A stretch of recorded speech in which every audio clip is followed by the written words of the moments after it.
Well, hello everyone, and welcome back to the Down Under Bunker here in Sydney, Australia. Today, I've pulled this one out of the cupboard. Axis and Allies 1914, the World War One version. It's always lots of fun, lots of interest, especially with the Western Front full of infantry from the Germans piling stuff in there and the French and British combined. And if the Americans will get involved as well, who knows. I'm playing with standard rules today, not tournament rules or anything like that. Out of box rules, so it means that India can produce as many units as they like. I know some people restrict it to 5, but I think, well, if the British are spending money down there, then it's less for the Germans to have to deal with, so it kind of balances out. We're not playing with Russian Revolution today, so the Germans, if they want to take Moscow after round 4, they can. So that will be interesting to see what the Germans do there. They could go for a take Russia out, pull over to France, chuck everything there and win. But if the French and British get a bit aggressive and attack while the Germans are doing that, then there could be a few issues. The Austrians, I think they'll be following a similar strategy. They always struggle in the games, I find, but maybe not today. Maybe today could be their day.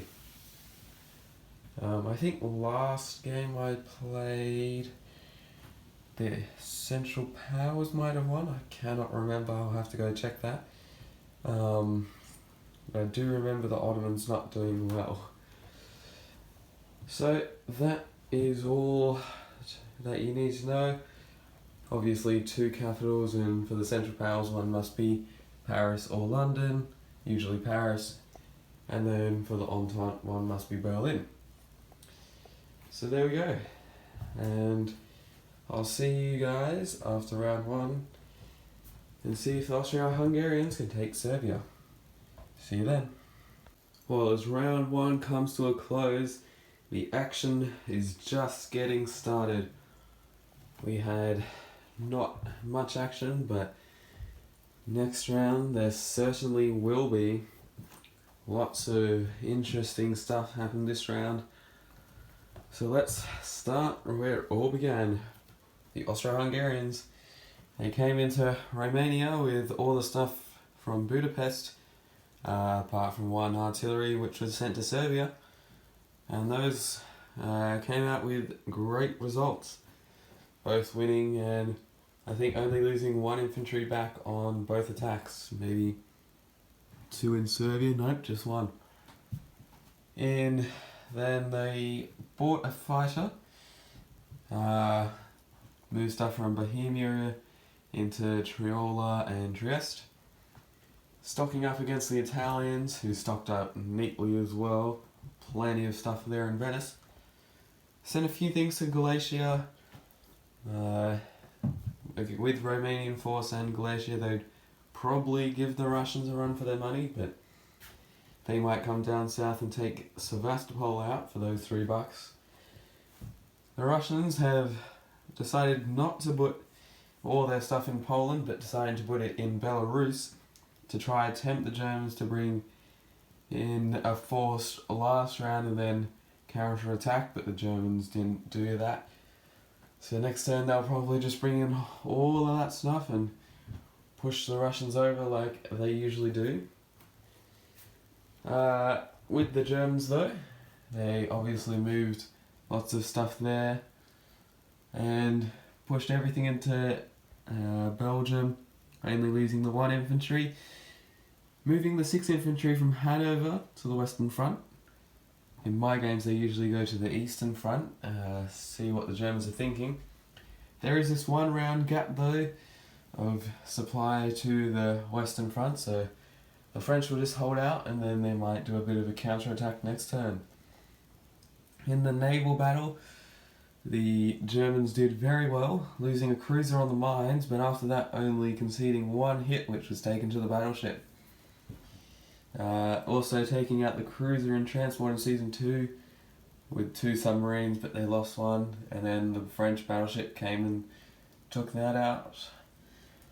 The Germans buying only 2 fighters compared to usually 3. The Austro-Hungarians usually buy 2 as well, same to the Russians, so less fighters bought this turn, but see what everyone's thinking. Just more land units, I guess. Down in Africa, there was some action. The Germans came in to Union of South Africa, got 1 hit, but then the British got 2, so... And on the British turn, they came and took Southwest Africa. The Germans came in and took these 3 territories. The British counter-attacked, nothing happened there. But in Belgian Congo, 1 British infantry was lost for no German infantry. So it's a bit of an even battle there, but once the French come with 4 infantry and 2 transports, it's not so even. The French did take Portugal, annexed it I guess, and then put a few units into Lorraine instead of all of it in Picardy. So they're thinking about a bit of a southern offensive maybe, something for the Germans to keep an eye on. Down here in the Middle East and the Ottoman Empire, the British failed in an attack on Persia, so the Ottomans decided to keep the units there, just get another turn to build up. The Ottoman, of course, taking Bulgaria. The British came into Arabia and then the Ottoman decided they wanted it, but only getting 2 hits, so there's still 1 unit left. The British might reinforce that, but the Ottoman will probably take it next round. The Italians just took Albania this turn, moved some units in Africa. As I said, stocked up in Venice, buying infantry artillery. And the Americans just saving their $20. So they're up to 40 for next round. But they'll probably just save their 20 again, so it's what they usually do. In the Black Sea there was standoff. The Russians thought about attacking, but then were deterred by the mines. And then the Ottoman thought about attacking, but they didn't for the same reason. So the Ottoman could escape into the Mediterranean, but there's not much they can hit. So that's all there is to say about round 1. As always, lots of units to start off the game, but by round 10 the board is looking a whole lot emptier. So I'll see you after round 2, see what happens on the Eastern Front, see if the Russians can hold off for the Germans and Austro-Hungarians. It's now the end of round 2 in this game of Axis and Allies 1914, and the action is certainly heating up. Lots of big attacks this round, lots of exciting things happening. So let's get straight into it. In Africa we had a bit more of a quiet round where the Germans and the British just didn't attack either of them. So same situation as before. The French came into Cameroon with 2 infantry, didn't get a hit, Germans got a hit back, so it's a 1-on-1 there as well. The French did come and clean up 2 territories there, and the British took Angola, so more money for the Allies, less for the Central Powers. Here in the Ottoman Empire region, the Ottomans did take Arabia without loss. The British still couldn't take Persia, so the Ottoman just stacking up in Mesopotamia, while the British build more troops to come across. Ottoman building more infantry, more artillery, sending stuff into Romania. They're now earning $20, so it's pretty good for them. The Austrians took Sevastopol with 4 infantry and an artillery, 3 infantry. They lost 1 in the battle. They did destroy 3 Russian troops though, so good rolling from them to take that. I wasn't expecting that to happen. So now the Russians have just put some units in Tatarstan and Ukraine to slow the Austrians down, building more infantry and artillery as well. The Russians did chuck everything they had into Poland to try to deter the Germans off attacking, but the Germans still did attack, took out the Russian fighter that was there, and I mean, there is an advantage for the defender, but I think the Germans will win that. I mean, the Russians could counter-attack with all of that, so the Russians are doing half decent this game compared to usual. The Austrians didn't do anything on the Eastern Front, but came into Albania this turn. Couldn't destroy it all, so next turn they probably will. Stocking more units up against the Italians, and the Italians doing the same thing against the Austrians. The Italians now have 20 plus units there. I think that's 19 infantry and 6 artillery. So if they can get a plane in there, that would be good for them. On the Western Front, the Germans took everything they could from Alsace and Belgium, chucked it all into Lorraine and almost took it, only with 1 infantry and 1 artillery left. And the French came in and reinforced that. They didn't attack when they were reinforcing. That's a rule I play. You can move units into a territory and not have to attack if it's already contested. But if it's just the Germans there, so if the Germans had taken it, then they would have had to attack. But since there were already French units there, then they can just move in and back up the territory. The Germans did put stuff in Belgium, and the French taking stuff from Portugal and Paris into Picardy. So there'll be a bit of a stalemate up there, especially because the Germans aren't bringing much stuff over in the next 2 turns. The Germans backed out of the sea zone there, didn't want to lose their navy, but then the British built some more stuff. So next time the British will build transports, and British units will be in France. So that is all there is to say. Oh, the Americans just saving bucks, so they're up to 60 for next turn and they'll spend it all, I'm sure. So that's all from round 2. Game's heating up. And I'll see you after round 3 and see what happens on the Western Front with the Germans and the French, and soon the British. Now the end of round 3 has come, and another interesting round. This game's pretty even so far. I wouldn't say that one side is dominating the other or even ahead of the other side, although there's still a lot of battles to go and battles to be resolved. So let's start down in Africa again, where the French came into Cameroon with 2 infantry, and same again, lost 1, the Germans didn't lose any. So the French just bringing more units across and putting the transports back up to mainland Europe.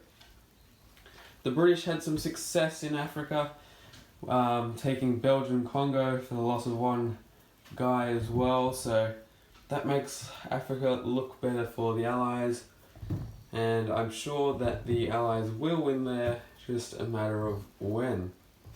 The Italians came and took Portuguese East Africa for that extra buck. Nothing here in Egypt happened, but in the Middle East we had the British come and take Persia out. Didn't think about landing in Arabia, didn't want to. The Ottoman, instead of bringing those units from Samaria into Transjordan, decided to bring them into the Syrian desert along with the units from Constantinople, just bringing as many units as they can to the British to put pressure on the British down here and less money spent up north in France. The Ottomans also bring their units from Bulgaria into Sevastopol to get around quickly to Persia as well. Russia has backed up Ukraine after the Austrians did a full-on attack there. Still not moving their units from Tatarstan. But in Poland the Germans attacked, and the Russians are definitely going to lose there, although the Germans are down to 2 infantry. So they've done pretty well, the Russians, holding out this game so far. The Austrians took Albania, and they still haven't attacked Italy. Italy with 21 infantry and 8 artillery there, finally deciding to buy a fighter for that. So if the Italian fighter can win the air battle against the Austro-Hungarian fighter, then that will be big. not only for the Italian artillery, but for the Austrian artillery not shooting at 4. The Italians might attack next round. They've got more units coming. So that will be one of the key deciding factors of this game. On the Western Front, the Germans have taken Lorraine. On their turn, they attacked and brought it down to an infantry and fighter for the French. So the French just backed out of there and decided to set up camp in Burgundy. So the Germans have taken one full front of Belgium and Lorraine. So Picardy and Burgundy are next on the agenda. The Germans also taking Holland this round. I don't usually do that, but decided to do something different. They did lose 3 infantry doing it though, so they'll discover whether it was worth it or not. The British buying 3 transports there and making sure the Germans can't take those out, so next turn the British will arrive. And the Americans buying 7 transports, 6 infantry, got 14 units to bring across next turn. So that's all there is from round 3. This game is very interesting at the moment. So I'll see you guys after round 4 and see how the British can affect the Western Front. Well, it's now the end of round 4 in this game of Axis and Allies 1914, and we've had some hot dice this round. Lots of casualties this round. So let's take you through what happened. Start here with the Ottoman, where the British took Persia. The Ottoman didn't want to counter-attack.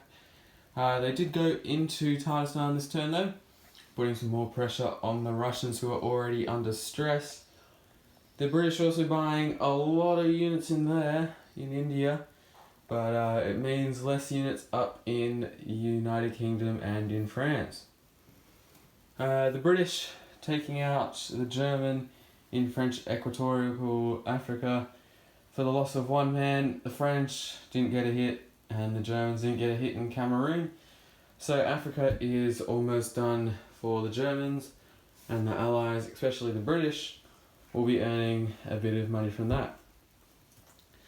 The British did try to take Arabia this turn, but lost an infantry to the strike of the artillery on the amphibious assault, and the other 3 were lost in the battle. The Russians have been attacked again. The Austro-Hungarians almost threw their units in Ukraine. The Germans taking out the rest of the units in Russia with a loss of a couple artillery though, so starting to hurt the more expensive units. The Russians now just trying to defend for as long as possible. And you can see the Austro-Hungarians and Germans have at least 2 turns before getting any units into Russia, so if they can defend the territories, then they might have a chance. The Austro-Hungarians went into Italy and they attacked Venice, where there were 35 casualties. 20 for the Italians, 15 for the Austro-Hungarians, so probably the favour did go for the Austro-Hungarians.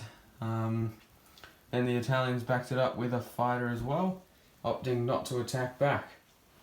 On the Western Front, the Germans staying in Belgium, putting lots of stuff into Lorraine, but then the French counter-attacked into Lorraine, taking out the German fighter that was there, and probably successful for them once they get through that last infantry. Lots of artillery casualties for the Germans, I'm sure.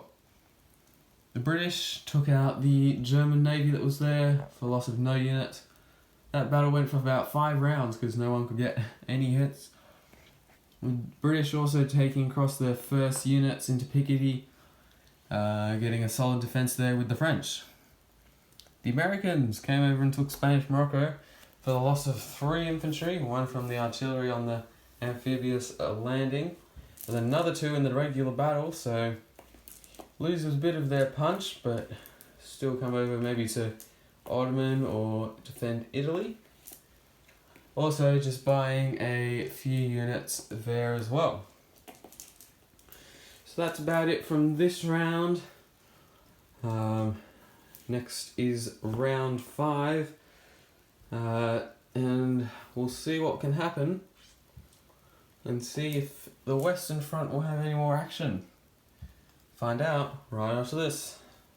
Alright, we've come to the end of round 5 now, and I would say the game is in the balance still. I wouldn't say there is a clear team winning the game yet. There are a few spots where the Central Powers are doing better and a few spots where the Entente's doing better. So let's take you through round 5. Down in Africa we had the French clean up the last German there. So all of those German bucks are now gone to the French and British and even Italians. In the Middle East, the Ottoman Empire have just built up more units, including a fighter now, seeing if the British will respond with a fighter of their own.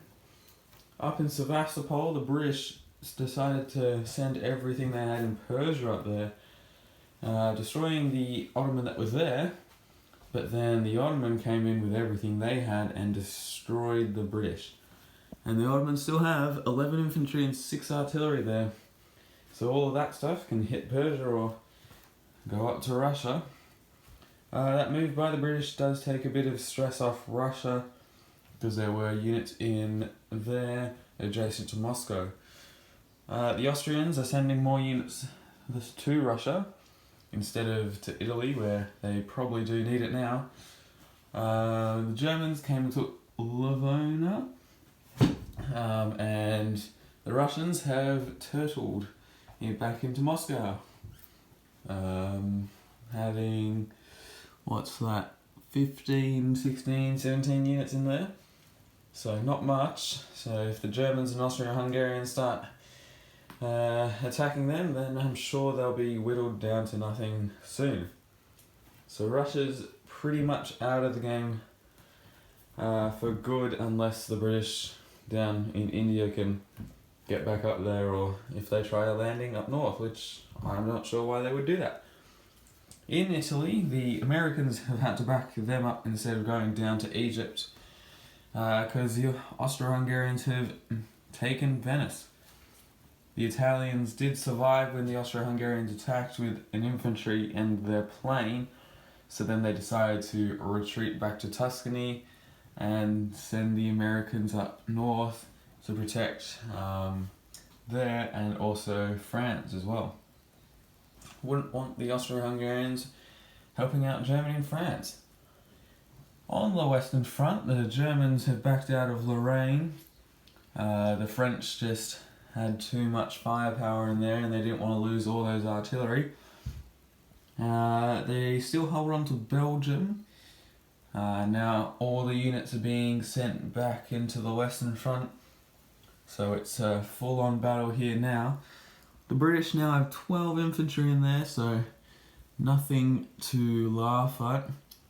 The French also have a lot of infantry in Picardy as well.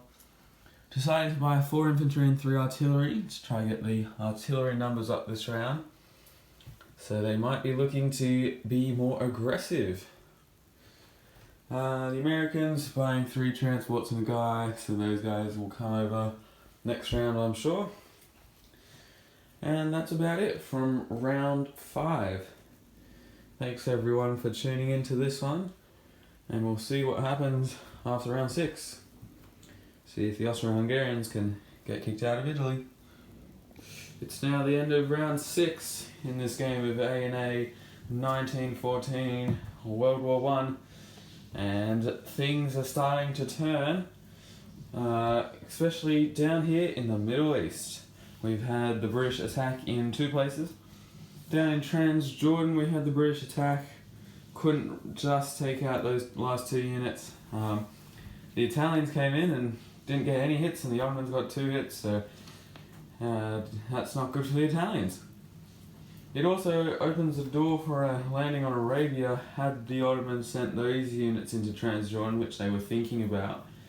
And also with the American transports in Sea Zone 17, and the units in Italy could have made a landing in Smyrna or even Constantinople or Transjordan. So the Ottoman had to send down their 5 infantry down south and just focus on as many units as they can possibly buy. But the American transports have now gone away, and 3 more American transports have brought over some more stuff.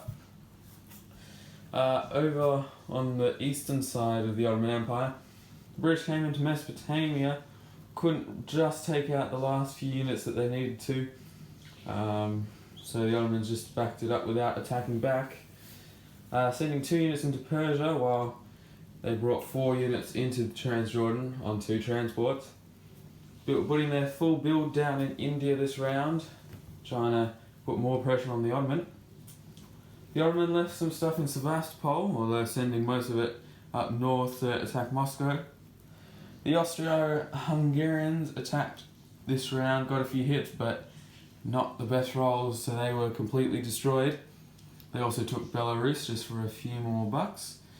The Germans didn't attack this round, but next round I think all of those piles will converge on Russia, and that could be it. But if the Russians survive, then it's real issues for the Central Powers. Here in Italy, on the Italian front, the Austro-Hungarians have backed out of Venice because they had 11 artillery there and not as many infantry to defend them as they would have hoped. The Italians and Americans didn't decide to go into Venice because, well, all of this would have counterattacked and that fighter, and that's just all of that gone. So they decided to wait and might do a counterattack of their own, or they might just sit there and defend for as long as possible. With these American units coming across, they could go to Italy. The extra fighter could be useful there if the Italian fighter doesn't destroy the Austro-Hungarian fighter. On the western front, the Germans, huge attack into Lorraine, only losing 8 troops while the French lost all of that was there. The Germans also won the fighter battle, so that's 1 less plane to the French. And now the Germans have a whopping 19 artillery. A lot of artillery there. Only 8 infantry though, but that should be enough if the Belgium and Lorraine forces converge on Picardy, for example.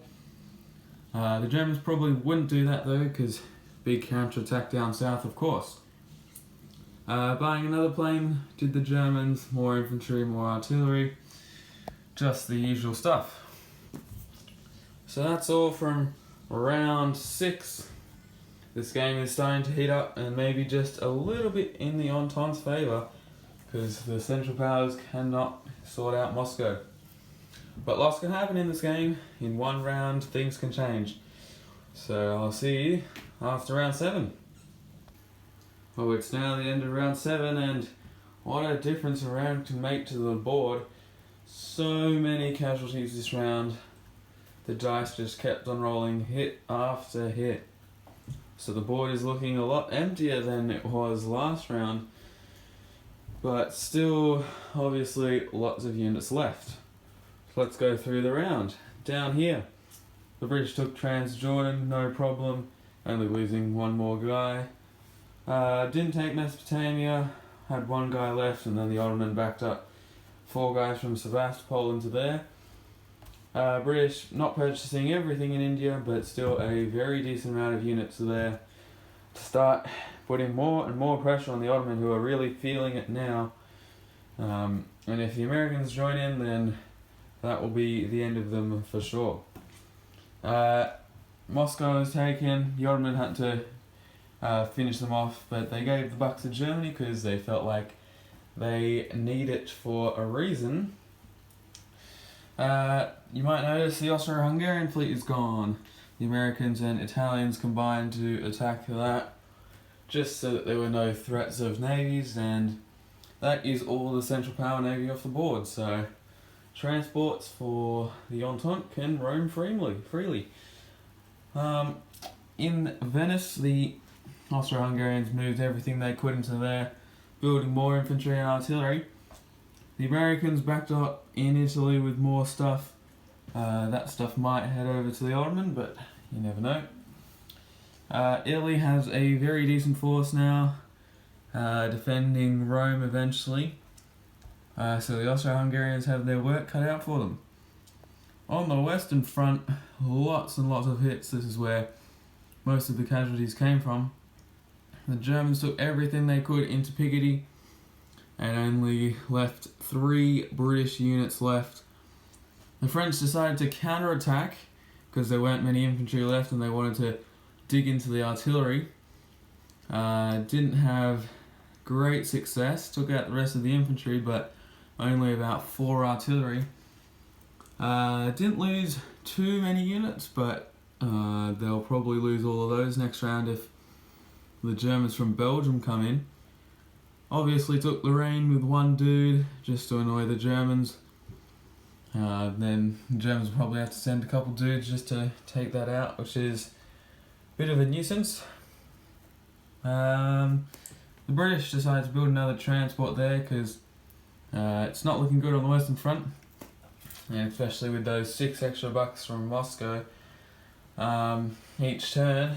That's a couple more infantry on the Western Front every single turn, and if Paris falls, well, that's the end of the game. So it's not looking so good for the Entente over here, but it is looking good for them down there. So interesting game. The British have sent over 3 transports to get the Canadians, just trying to get every single unit they can into France. Stop the Germans from taking Paris is the main objective of the French and British. The Americans might have to send a few units in there if the Germans get too close. So this game, probably about halfway through, after 7 rounds, but never know, it could be a bad turn for the Germans and the French start pushing back. It's what can happen in this game. So we'll see what happens after round 8 already. So I'll see you then. Alright, we're at the end of round 8 now, and we are getting through these rounds.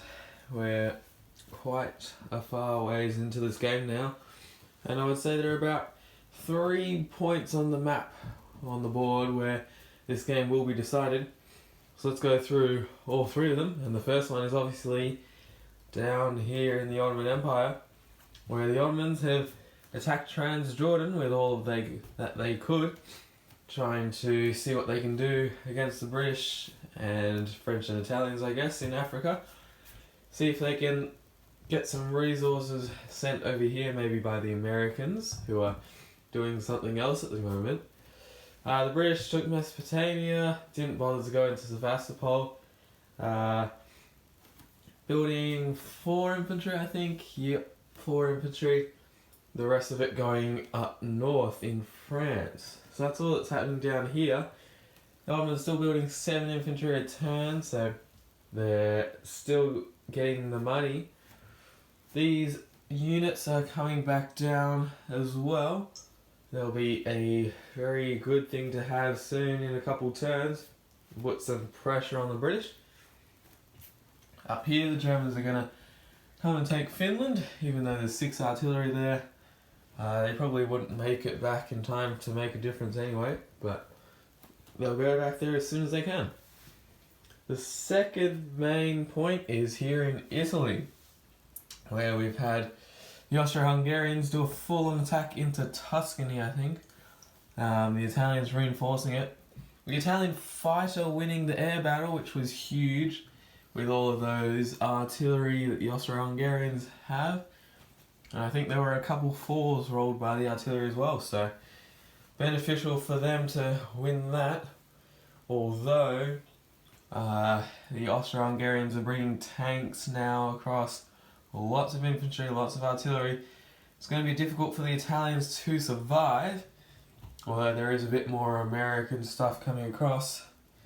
And speaking of the Americans, you might be wondering, where are the Americans? They should be helping out the Italians. Well, they're on the 3rd main point of conflict in this game, where the game will most likely be decided here in France. The Americans decided to help out the French because if they lost Paris, that would be the end of the game, but if they lost from Rome, it still wouldn't be good, but they would still be in the game. The Germans took Picardy with all of that, couple infantry and about almost 20 artillery there. Won the fighter battle, so all of those getting upgraded to 4. Came down and took Lorraine with 3 fellas. Didn't lose a guy. The British bringing across Canadian stuff, building more stuff there. Also building a fighter, just to see if they can kill that German one. The French just turtling in Paris now, seeing how long they can hold out. So this game is very interesting at the moment, especially on the Western Front. It'll be interesting to see what the Americans can do there, and how long the Italians can hold out, because if the Italians get wiped out in a few rounds, then all of the Austro-Hungarian units are going towards France, unless they start heading down south, but still at least half of the troops would probably be heading to France, so it's not looking so good for the Entente, but you never know in this game. Crazier things have happened. But this game might wrap up in 5 rounds maybe. Could be longer, but who knows? Time will tell. So it's the end of round 8 now, and I'll be seeing you at the end of round 9. See you then. So it's now the end of round 9, and I am going to call the game there. I know I do this often, but I am quite short on time these days, so going to call the game here for a Central's Powers victory, with Paris falling into German hands on their turn, getting all the French money. They're making 84 bucks this round, and look at all that stuff that's coming up. Even though the Americans and British are there, it's just not going to be enough, and Paris will undoubtedly fall in the next 5 rounds or so. And now the Austro-Hungarians will be coming up to help as well, and that will just speed the process along. So that will be that. Only 9 rounds this game, although we will probably call it about 13 if we had played the whole game, or if I had played the whole game. The Americans still building up troops there, British getting the last Canadians, building more units in London, but it's not going to be enough to stop the German and Austro-Hungarians, and the Ottoman as well, fighting against the British well, and if that force gets destroyed, then that's the end of the British down there. So that's all from today. Thanks for watching, everyone, and I hope you'll join me next time. Down Under Bunker, signing off.